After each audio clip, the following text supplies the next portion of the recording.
के मौके पर 24 घंटा लाइव की टीम ने पड़ताल की।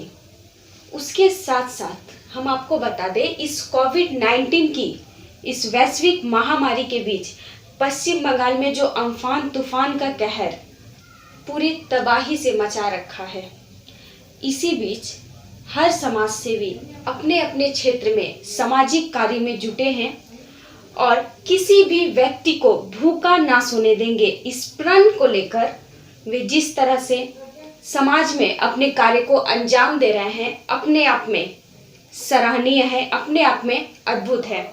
उनके इस कार्य को 24 घंटा लाइव की टीम सॉल्यूट करती है।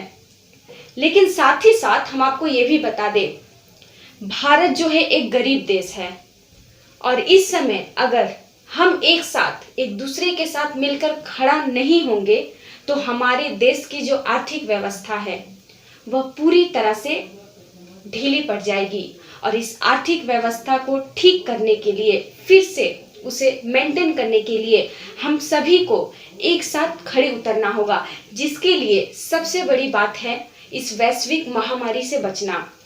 सोशल डिस्टेंस और मास्क के साथ साथ एक दूसरे का ख्याल भी रखना एक बहुत बड़ी सामाजिक जिम्मेदारी है, जिसे हमें और आपको दोनों को मिलकर पूरा करना होगा।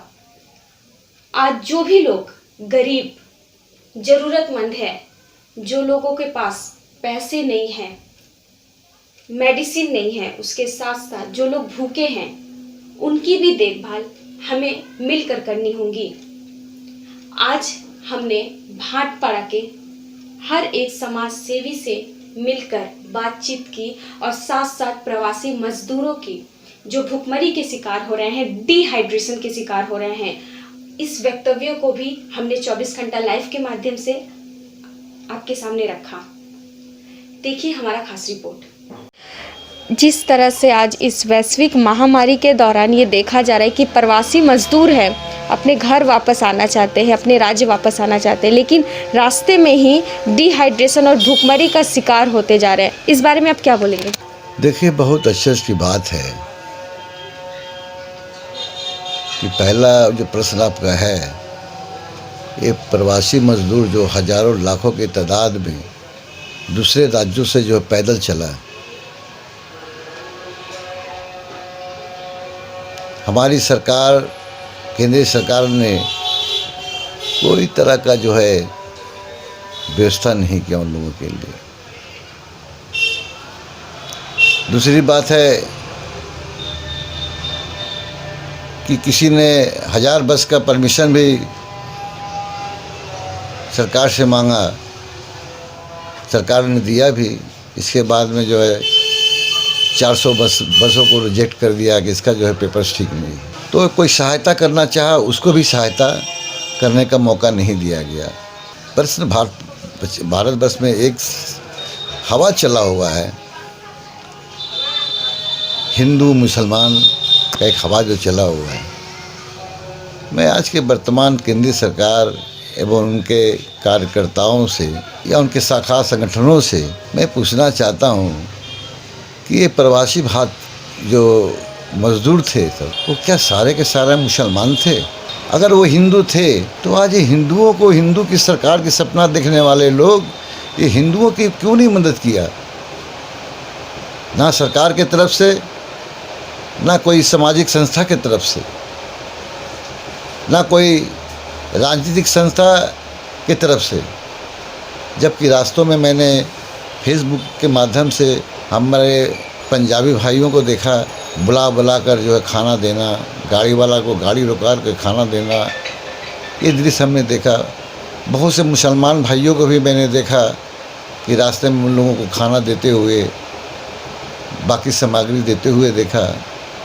लेकिन फेसबुक में कहीं भी नज़र नहीं आया कि हमारा कोई हिंदू संस्था जो हिंदू को राग अलापते हैं, मुसलमानों के विरोध के बारे में बात करते हैं, विरोध में बात करते हैं, सरकार की तरफ से या सरकार के पार्टी की तरफ से कोई तरह का सहयोग रास्ता में उन लोगों को नहीं दिया गया। इस वैश्विक महामारी के बीच में पश्चिम बंगाल में जो अम्फान चक्रवात के तौर पर जो कहर बरसा है, इसके मद्देनज़र भी देखा गया कि आप लोगों के तरफ से लोगों का सिर्फ एक ही उद्देश्य है कि हम किसी को भूखा नहीं सोने देंगे। आज इस विश्व भूख दिवस के तौर पर हम लोग आपके सामने मौजूद है। किस तरह से जो है आप लोग अपने लक्ष्य की ओर इस उद्देश्य से बढ़े हैं? देखिए, आज विश्व भूख दिवस है, लेकिन हम लोग जहाँ तक लॉकडाउन के प्रोसेस जब से हुआ है मार्च महीना से, हम लोग अपने तरफ से जहाँ तक हो सके अपने बलबूते पर, अपने स्टैंड पर हम लोगों ने हर लोगों तक राशन पहुँचाने का काम किया है। हर लोगों को राशन दिया। लोगों का जो भी ज़रूरत की चीज़ें, जिनको ज़रूरत, जिसको दवा का ज़रूरत था, जिनको बच्चे का दूध का ज़रूरत था, और आज भी जिन लोगों को जैसा ज़रूरत हो रहा है हम लोग उसको पूरा करने की पूरा कोशिश कर रहे हैं।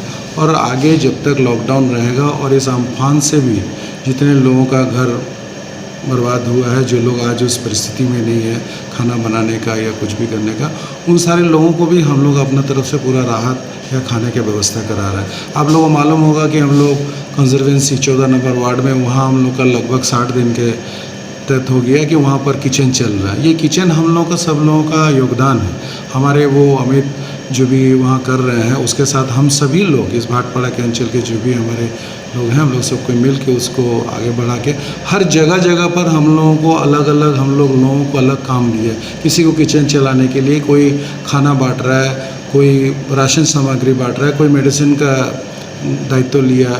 जैसे कुछ लोग हमारे यहाँ जो लेबर्स हैं, माइग्रेंट लेबर्स, ये अपने घर जाना चाहते हैं अपने परिवार से मिलने के लिए, उन लोगों के लिए भी हम लोग बस सेवा की व्यवस्था की है।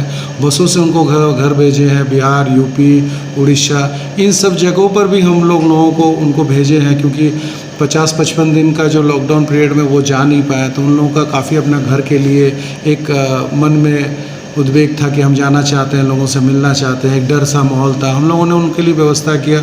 उनकी बस में जाते वक्त का सारा खाना पीना जो भी व्यवस्था था, हम लोगों ने सारी चीज़ों का व्यवस्था उनको दिया है। तो ये देखिए, एक इंसानियत है। आज के दिन में हमें बड़ा दुख के साथ कहना पड़ रहा है कि आज जो लोग हमारे ट्रेन से आ रहे हैं, दिल्ली, बॉम्बे, मद्रास, कहीं से भी आ रहे हैं, आज मैं पेपर में देख रहा था कि हमारे एक लेबर, माइग्रेंट लेबर जो है, आते आते भूख से मर गया। इससे बड़ा दुखद दिन, इससे बड़ा दुख का चीज़ भारतवर्ष में कुछ नहीं हो सकता है कि लोग भूख से मर रहे हैं। तो हमें तो लग रहा था कि हम सभी को कभी खाना छोड़ के भी देखना चाहिए कि भूख क्या चीज़ होता है। हम लोग शायद दोनों वेला खाते हैं, हमें समझ में नहीं आता भूख का क्या परिभाषा है। तो जिस तरह से आप लोगों के द्वारा देखा गया कि इस लॉकडाउन के समय, इस वैश्विक महामारी के समय, और विशेषकर इस महामारी के दौरान जो अम्फान तूफान का कहर था, पूरे बंगाल को तबाह कर दिया, लेकिन आप लोग अपने पथ पर अडिग रहे। क्या बोलना चाहेंगे इस विषय पर? देखिए, हम लोग अभी भी अडिग हैं। हम भूख से लोगों को मरने नहीं देंगे। हम लोग अडिग रहेंगे। हमारा काम ही है कि कोई भूखा ना रहे, और भूख से जो लोग को पास दरकार पड़ेगा, हम लोग भूखा के पास हर घर में राशन पहुंचाएंगे। लॉकडाउन से पहले भी हम लोग पहुंचाए हैं, और हमारा ये काम है कि लॉकडाउन के लास्ट तक ले भी पहुंचाएंगे। सरकार को सामने आना चाहिए। जो प्रवासी भारतीय हैं, जो लोग मजदूर हैं, प्रवासी मजदूर हैं, उनको भोजन कराने के लिए कोई व्यवस्था नहीं है। सरकार के तरफ से कोई व्यवस्था नहीं है। हम यही बोलेंगे भूख पर कि हमारे देशवासी जहाँ भी जो लोग हैं, वो भूखा को खाना खिलाने के लिए आगे आए, क्योंकि कोई भूखा ना रहे, हमारे देश में कोई भूख के लिए ना मरे। इस वैश्विक महामारी के दौरान जिस तरह से आप लोगों ने भाटपाड़ा एवं भाटपाड़ा के बाहर भी समाज सेवा का कार्य किया, एक ही उद्देश्य से कि लोगों को हम भूखा नहीं सोने देंगे, क्या बोलना चाहेंगे इस बारे में? देखिए, सबसे बड़ी बात है, जब से लॉकडाउन शुरू हुआ है तब से हम गोपाल राव जी के नेतृत्व में प्लस हमारे पूरे टीम जितने भी हैं, हम लोग साथ में, सब कोई का एक ही लक्ष्य था कि जब तक लॉकडाउन चलेगा किसी भी आदमी को हम लोग भूखे नहीं सोने देंगे। ठीक है, यही उद्देश्य के साथ हम लोग आगे भी बढ़ रहे थे और काम भी कर रहे थे। ऐसा नहीं है कि हमारे एरिया में कोई भी एक व्यक्ति ऐसा हो जो भूख के कारण मरा हो। क्योंकि हम भाटपाड़ा से बिलोंग करते हैं, हम लोग पूरा 1 से 35 नंबर वार्ड तक देखते हैं। तो हम लोग का गोपाल राव जी का नेतृत्व में हो, हमारे नेतृत्व में हो, हम लोग पूरे समाज में हर जगह गरीब लोग जहाँ जहाँ हम लोगों को खबर मिला उन लोगों तक सामान राशन सामग्री पहुँचाने का चेष्टा किया हूँ। और उन लोगों के पास हर समय हम लोग खड़े थे, उनके दुख सुख में खड़े थे। और इसी उद्देश्य के साथ कि कहीं कोई भूखा न रह जाए, इस उद्देश्य से हम लोग आगे भी बढ़े और कामयाब भी हुए। प्रवासी मजदूर की जो बातें हुई है, सबसे बड़ी इसमें कोई विफल है तो केंद्र सरकार है। केंद्र सरकार के आज विफलता के कारण ही प्रवासी मजदूर आज इस अवस्था में हो गए हैं। आज 250 से ज़्यादा फ्लाइट से बाहर से लोगों को लाया गया। क्यों? प्रवासी मजदूर हमारे भारत के लोग नहीं है क्या? उनको इस सुविधा से जल्द उसको घर पहुंचाया नहीं जा सकता था? हमारे पास देश में सभी चीज़ों से सक्षम है। आज वायुसेना हमारा बहुत बड़ी सेना है हमारे पूरे विश्व में। आज उसके द्वारा भी प्रवासी मजदूरों को घर पहुंचाया जा सकता था, वो भी बिना मूल्य से।